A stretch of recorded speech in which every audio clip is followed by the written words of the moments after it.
गणनां त्वा गणपतिं हवामहे कविं कवीनामुपमश्रवस्तमम् ज्येष्ठराजं ब्रह्मणस्पत आनः शृण्वन्नोतिभिस्तेदसादनं श्रीमहागणाधिपतये नमो नमः। प्रणो देवी सरस्वती वाजेभिर्वाजनीवती धीनामभित्रियवतु श्रीमहासरस्वत्यै नमो नमः। आदित्याय च सोमाय मंगलाय बुधाय च गुरुशुक्रशनिभ्यश्च राहवे केतवे नमः। ప్రేక్షకులకు శుభోదయం।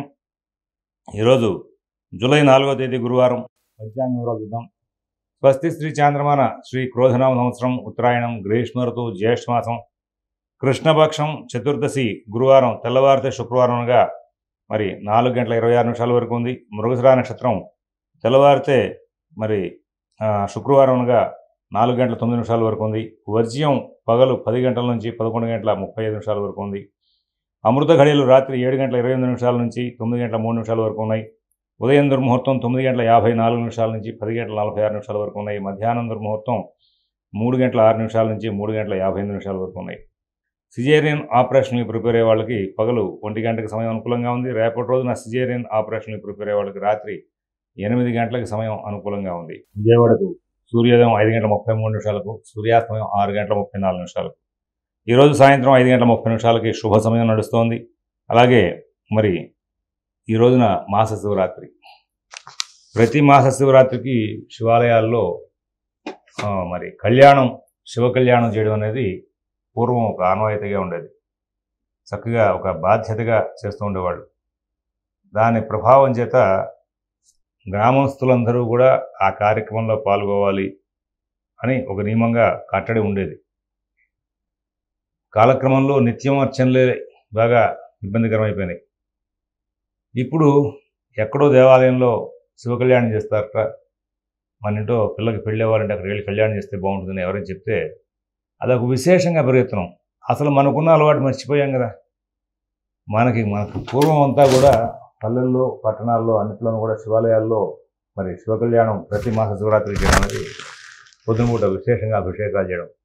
ఈ అభిషేకాల సమయానికి మాస శివరాత్రి కాబట్టి గ్రామంలో ఉన్న వాళ్ళందరూ కూడా పొద్దునపూట స్నానం పూర్తి చేసుకుని అభిషేక ద్రవ్యాలు తీసుకువెళ్ళి అభిషేకం చేయించుకోవడం। కొన్ని చోట్ల ఉదయం పూటే కళ్యాణం చేసేస్తూ ఉండేవాళ్ళు, ఆ కళ్యాణాల దగ్గర నుండి చేయించుకోవడం, ఇవన్నీ కూడా చాలా విశేషంగా ఉండేది। దాని మూలంగా పరమేశ్వరుడు అనుగ్రహిస్తే భూమి అంతా కూడా సస్యశ్యామలం అవుతుంది। ఆ కళ్యాణాల నిర్వహణకి ఎవరైతే పాల్గొంటూ ఉంటారో వాళ్ళందరికీ కూడా కుటుంబాల్లో శుభ సంబంధమైనటువంటి పరిణామాలు చేకూరుతూ ఉంటాయనే ఉద్దేశంతో వీటినన్నింటినీ కూడా ఏర్పాటు చేశారు। మరి ఇవి ఫలితాన్ని ఖచ్చితంగా ఇచ్చేవా అంటే 100కి 100% ఫలితాలు ఇచ్చేవి। మనం లక్ష్యాలు కోల్పోతున్నాం। సనాతన ధర్మాన్ని కాపాడుకోవాలంటే కనుక ప్రాచీనంగా మనకు ఉన్నటువంటి ఆచార వ్యవహారాలని చక్కగా మనం మళ్ళీ పునరుద్ధరణ చేయాల్సిన పరిస్థితి ఉంది। నేటి సమాజంలో పెద్దలు కనుక వీటికి శ్రీకారం చుడితే నెక్స్ట్ జనరేషన్ అందరూ కూడా వీటిని ఫాలోఅప్ చేసే అవకాశం వస్తుంది। లేకపోతే ఇవన్నీ కూడా ఏవో చాలా విశేషంగా విచిత్రంగా ఎవరో చెప్తే అది గొప్ప విశేషంగా అనుకుని వెళ్ళే పరిస్థితులు వచ్చే పరిస్థితి వస్తుంది। ఒక ఉదాహరణ చెప్పాలంటే చిన్నప్పుడు నువ్వులు, జీడీలు, పెప్పర్మెంట్ బిళ్ళలు, తర్వాత కొబ్బరి ఉండలు, పప్పు చెక్కలు, ఇవన్నీ కూడా అప్పట్లో ఆహార పదార్థాలు, చిరుతిళ్ళు। అవి వాళ్ళ మోడర్న్ ఫుడ్స్లోనూ ఇతరత్రా పెట్టి అమ్ముతుంటే చాలా విశేషంగా కొనుక్కుంటున్నారు। అవి ఒక పెద్ద గొప్ప ఐటెంగా। అంటే మన ప్రాచీనంగా మన వాళ్ళు ఆ తిన్నటువంటి పదార్థాలని మధ్యలో కొంత జనరేషన్ ఏం చేశారంటే అది ఒక చీప్ క్వాలిటీ ఐటెంగా, స్నాక్స్గా పక్కన పెట్టేశారు। మళ్ళీ వాటినే క్వాలిటీగా తీసుకొచ్చి మోడర్న్ ఫుడ్స్లో గొప్పగా దాన్ని తింటూ ఎంజాయ్ చేస్తున్నారు। అలాగే మరి ఈ యొక్క ఆధ్యాత్మిక జీవనంలో కూడా మన ప్రాచీనమైనటువంటి సాంప్రదాయాలని మనం వదిలేసాం। ఉద్యోగాల రీత్యా పల్లెలు వదిలేసి పట్టణాలకు వెళ్ళడం, పట్టణాలు కూడా వదిలేసి విదేశాలు వెళ్ళడం అనేది మొదలెట్టిన తర్వాత నిత్యకృత్యంలో ధూపదీప నైవేద్యాలకి ఇబ్బంది అయినటువంటి దేవాలయాల్లో ఈ కళ్యాణాలు ఇవన్నీ పెట్టుకుంటే అవదని చెప్పి వదిలేసినటువంటి సందర్భాలను పురస్కరించుకుని మన వాళ్ళు కొంత దూరం అయ్యారు। శివాలయాల్లో నిత్యం ప్రతి మహాశివరాత్రికి కళ్యాణం అనేటువంటి ఉత్సవం జరిగేదాన్ని మీరు తెలుసుకోండి। మళ్ళీ ప్రతి శివాలయంలోనూ కూడా మాస శివరాత్రి కళ్యాణం చేయించడం అనేది అలవాటు చూడండి। దాని మూలంగా 2-3 సంవత్సరాల్లో సమాజంలో చాలా మంచి మార్పులు వచ్చే అవకాశం వస్తుంది। అది గమనించుకుని అందరూ కూడా అనుష్ఠించి ముందుకు వెళ్తారని చెప్పి ఆశిస్తూ మరి ఈరోజు మనకు ఉన్నటువంటి గ్రహచారాన్ని చూస్తే శని కుంభంలో, రాహు మీనంలో, కుజుడు మేషంలో, గురుచంద్రులు ఇద్దరు కూడా వృషభంలో. అయితే ఈ చంద్రుడు సాయంత్రం 4 తర్వాత మిథునంలోకి ప్రయాణం చేస్తారు. రవి శుక్రులు ఇద్దరు కూడా మిథునంలో ఉన్నారు, బుధుడు కర్కాటకంలో ఉన్నారు, కేతువు కన్యలో ఉన్నారు. అందరూ కూడా భగవన్నామం చేయండి. ఓం శివరామ గోవింద నారాయణ మహాదేవ. ఓం శివరామ గోవింద నారాయణ మహాదేవ. ఓం శివరామ గోవింద నారాయణ మహాదేవ. మేషరాశి.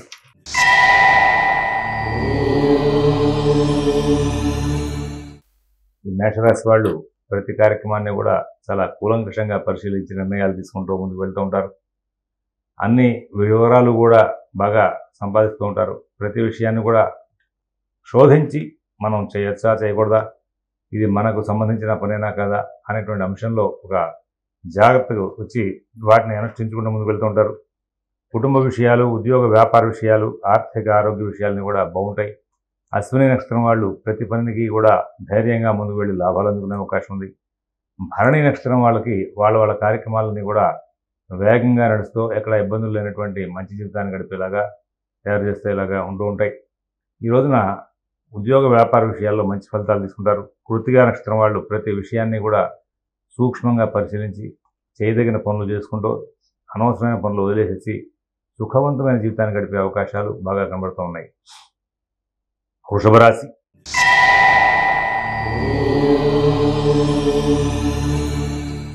ప్రతి పనులను కూడా ఆలస్యం అనేది చోటు చేసుకుంటూ ఉంటుంది. కుటుంబ విషయాలు, ఉద్యోగ విషయాలు, వ్యాపార విషయాలు చాలా జాగ్రత్తగా చూసుకోవాలి. ఎవరి వ్యవహారాల్లోనూ ఎక్కువగా కలగజేసుకోవద్దు. మీ పనులు మీరు స్వయంగా చూసుకుంటూ ముందుకు వెళ్ళండి. విదేశీ నివాస ప్రయత్నాలు, స్థిరాస్తి కొనుగోలు ప్రయత్నాలు, కోర్టు వ్యవహారాలు, రుణ వ్యవహారాల్లో మంచి ఫలితాలు ఉంటాయి. వృత్తిగా 2, 3, 4 పాదాల వాళ్ళు చాలా లాభాలు అందుకునే అవకాశం ఉంది. ఆ రోహిణి నక్షత్రం వాళ్ళు ప్రతి విషయాన్ని కూడా చాలా జాగ్రత్తగా పరిశీలించి నిర్ణయాలు తీసుకుని విజయాలు సాధించే అవకాశం వస్తుంది. మృగశిర 1, 2 పాదాల వాళ్ళకి ఈ రోజున ఎటువంటి సమస్యలు లేకుండా మంచి జీవితాన్ని గడిపే అవకాశం ఉంది. మిథున రాశి.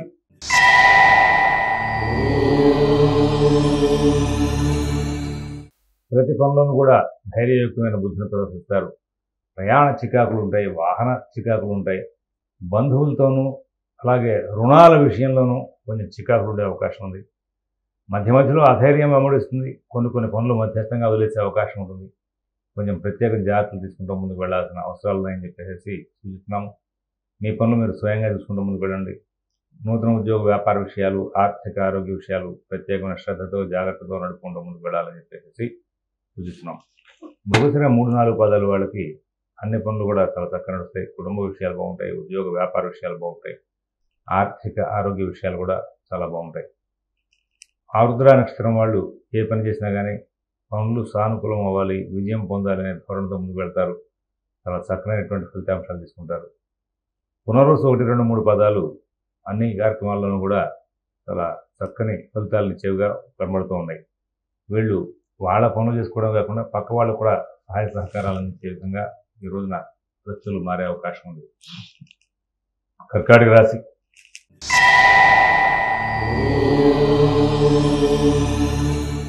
నూతన ఉద్యోగ వ్యాపార విషయాల్లో మంచి ఫలితాలు ఉంటాయి.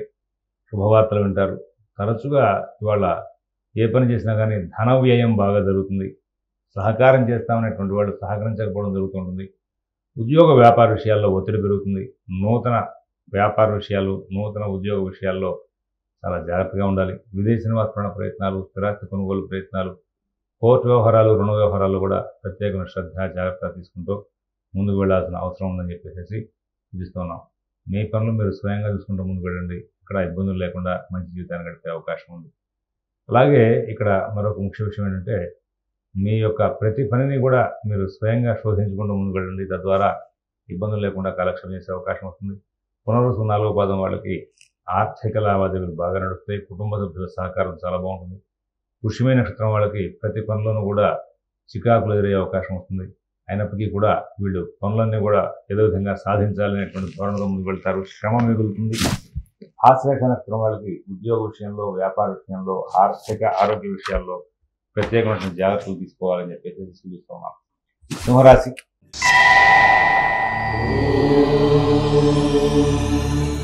చాలా నూతన ఉత్సాహంతో ముందుకు వెళ్తారు. కుటుంబ విషయాలు చాలా బాగుంటాయి. ఉద్యోగ వ్యాపార విషయాలు బాగుంటాయి.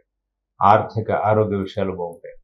విదేశీ నివాస ప్రయత్నాలు, స్థిరాస్తి కొనుగోలు ప్రయత్నాలు, కోర్టు వ్యవహారాలు, రుణ వ్యవహారాల్లో కూడా మంచి ఫలితాలు ఉంటాయి. అందరూ బాగా సహకారం చేస్తారు. అన్ని కార్యక్రమాలను కూడా మీరు చాలా సూక్ష్మంగా పరిశీలించి నిర్ణయాలు తీసుకుని విజయాలు సాధించుకుంటూ ముందుకు వెళ్తారు.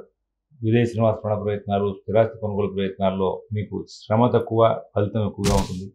షేర్ వ్యాపారులు, విద్యార్థులు, రైతులు కూడా మంచి ఫలితాలు పొందే అవకాశం ఉంది. ముఖ్యంగా మఘా నక్షత్రం వాళ్ళు కుటుంబ వ్యవహారాల్లో చక్కటి తెలివి ప్రదర్శిస్తారు, మంచి ఫలితాలు పొందుతారు. ఉభా నక్షత్రం వాళ్ళు ఎక్కడ ఇబ్బందులు లేనటువంటి మంచి జీవితాన్ని గడిపే అవకాశం ఉంది. ఉత్తర ఒకటో పాదం వాళ్ళకి ప్రతి అంశంలోనూ కూడా చక్కనైనటువంటి ఫలితాలు వస్తాయి. అందరూ బాగా సహకారం చేసే అవకాశం ఉంది. అన్ని పనులు కూడా సానుకూలం చేసుకుంటూ ముందుకు వెళ్ళే అవకాశం ఉంది. తర్వాత కన్యారాశి.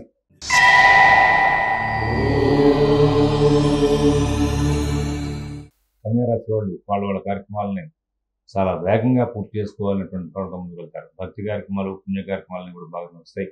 కుటుంబ వ్యవహారాల్లో సానుకూల స్థితి ఏర్పడుతుంది. నూతన ఉద్యోగ వ్యాపార విషయాల్లో కూడా మంచి ఫలితాలు వచ్చే అవకాశం ఉంది. విదేశీ నివాస ప్రయత్నాలు, స్థిరాస్తి కొనుగోలు ప్రయత్నాలు, కోర్టు వ్యవహారాలు, రుణ వ్యవహారాలు కూడా అద్భుతమైన ఫలితాంశాలు తీసుకుంటారు. ఉత్తర 2, 3, 4 పాదాల వాళ్ళకి కార్యక్రమాలను కూడా సకాలంలో సవ్యంగా సాగుతూ ఉంటాయి. రోజువారీ కార్యక్రమాలకు ఇబ్బంది లేకుండా సాగిపోతుంది. హస్త నక్షత్రం వాళ్ళకి చిన్న చిన్న సమస్యలు, చికాకులు ఉంటాయి, కానీ వాటిని కూడా సరి చేసుకుంటారు. కుటుంబ వ్యవహారాల్లోనే కొంచెం అనుకూల స్థితి తక్కువగా ఉంటుంది. చిత్త 1, 2 పాదాల వాళ్ళు ఆరోగ్య విషయంగా ప్రత్యేకమైన శ్రద్ధ, జాగ్రత్త కనబరుస్తూ ముందుకు వెళ్లాల్సిన అవసరాలున్నాయని చెప్పేసి సూచిస్తున్నాం. తదుపరి తులారాశి.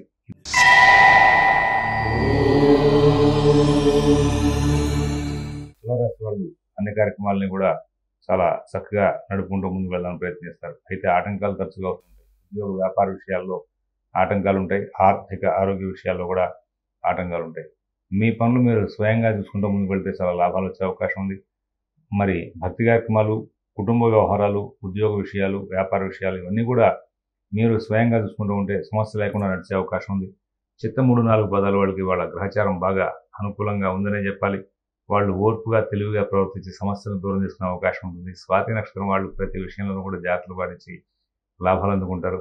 విశాఖ 1, 2, 3 పదాల వాళ్ళకి వాళ్ళ యొక్క ఆర్థిక లావాదేవీలు, కుటుంబ వ్యవహారాలు అన్నీ కూడా సమస్యాత్మకంగా ఉన్నప్పటికీ కూడా ఇవాళ చాలా ప్రశాంతంగా ఉండే అవకాశం ఉంది. వృశ్చిక రాశి.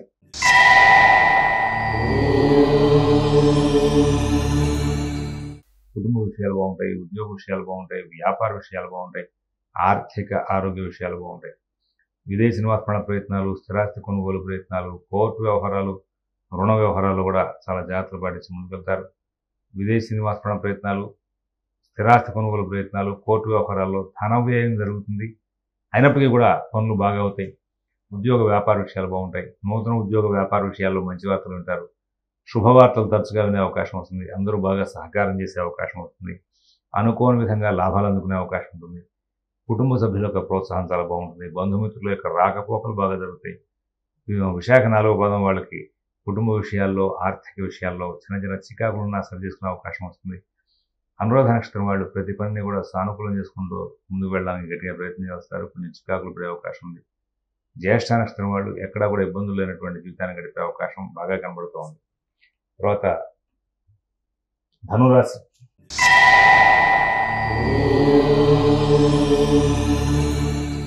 ధనురాశి వాళ్ళు ప్రతి అంశాన్ని కూడా కూలంకషంగా పరిశీలించి ఈ పని చేయొచ్చా, చేద్దామా, వద్దా, ఇలాగ అన్ని విషయాల్లో కూడా మంచి నిర్ణయాలు తీసుకుంటూ ముందుకు వెళ్తారు. ఉద్యోగ విషయాలు బాగుంటాయి, వ్యాపార విషయాలు బాగుంటాయి, ఆర్థిక ఆరోగ్య విషయాలు బాగుంటాయి. విదేశీ నివాస ప్రయత్నాలు, స్థిరాస్తి కొనుగోలు ప్రయత్నాలు, కోర్టు వ్యవహారాలు, రుణ వ్యవహారాలు కూడా చాలా చక్కనైనటువంటి ఫలితాంశాలు తీసుకునే అవకాశం ఉంది. ఎక్కడ ఇబ్బందులు లేనటువంటి జీవితాన్ని పొందే అవకాశం వస్తుంది. ఇవాళ కొన్ని అంశాల్లో కోపావేశాలు వస్తాయి, సర్దుకోవాల్సిన అవసరం ఉంది. మిత్రులు, బంధువులు అందరూ కూడా మీకు అన్ని పనులు కూడా చాలా చక్కగా చేసి పెడుతూ ఉంటారు. అన్ని కార్యక్రమాలను మీరు విజయవంతం చేసుకుంటారు. ఎక్కడ ఇబ్బందులు లేనటువంటి జీవితాన్ని గడిపే అవకాశం ఉంది. మూలా నక్షత్రం వాళ్ళకి ఉద్యోగ వ్యాపార విషయాల్లో లాభాలు ఉంటాయి. పూర్వాషాఢ నక్షత్రం వాళ్ళు చాలా అభివృద్ధి పదం వైపు ప్రయాణం చేస్తారు.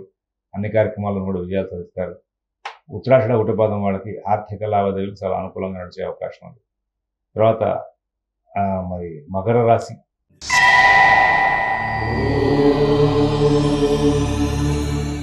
అన్ని కార్యక్రమాలు కూడా విజయవంతం అవుతాయి. కుటుంబ విషయాలు బాగుంటాయి, ఉద్యోగ విషయాలు బాగుంటాయి, వ్యాపార విషయాలు బాగుంటాయి, ఆర్థిక ఆరోగ్య విషయాలు కూడా చాలా బాగుంటాయి. విదేశీ నివాస ప్రయత్నాలు, స్థిరాస్తి కొనుగోలు ప్రయత్నాలు, కోర్టు వ్యవహారాలు, రుణ వ్యవహారాలు కూడా మంచి ఫలితాలు ఉంటాయి.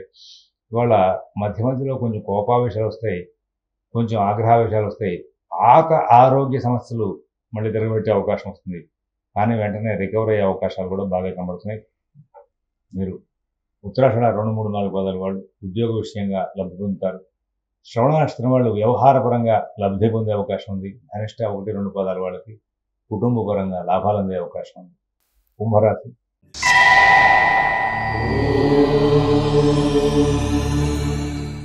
కుంభరాశి వాళ్ళకి అన్ని పనులు కూడా చక్కగా నడుస్తూ ఉంటాయి.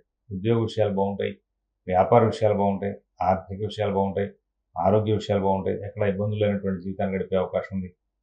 నూతన ఉద్యోగ వ్యాపార విషయాల్లో కూడా సత్ఫలితాలు తీసుకునే అవకాశం వస్తుంది. ధనిష్ట 3, 4 పాదాల వాళ్ళకి ధైర్యయుక్తంగా నిర్ణయాలు చేసి లాభాలు అందుకునే అవకాశం వస్తుంది. శతభిష నక్షత్రం వాళ్ళకి పనులు ఆలస్యం అవుతాయి, కానీ ఇబ్బందులు లేకుండా నడుస్తుంది. పూర్వభద్ర 1, 2, 3 పాదాల వాళ్ళు అన్ని కార్యక్రమాలను కూడా సజావుగా చక్కగా నడుపుకుంటే పనులు ఇబ్బందులు లేకుండా కాలక్షేపం చేసుకుంటూ వెళ్ళే అవకాశం వస్తుంది. మీనరాశి.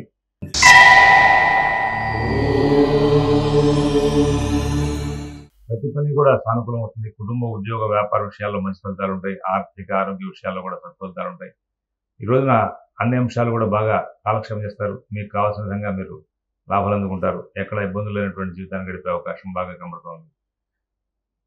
అక్కడ పూర్వభద్ర 4 పాదం వాళ్ళకి అన్ని కార్యక్రమాలను కూడా విజయాలు సాధించే అవకాశం ఉంది. ఉత్తరాభద్ర నక్షత్రం వాళ్ళకి ఉద్యోగ వ్యాపార విషయాల్లో చికాకులు వస్తాయి, సరి చేసుకుంటారు. రేవతి నక్షత్రం వాళ్ళు కుటుంబ వ్యవహారాల్లో ఇబ్బందులు పడే అవకాశం వస్తుంది. స్వస్తి ప్రజాభ్యః పరిపాలయంతాం న్యాయేన మార్గేణ మహీన్మహీషాః గోబ్రాహ్మణేభ్యః శుభమస్తు నిత్యం లోకాః సమస్తాః సుఖినో భవంతు. ఓం దత్సతు.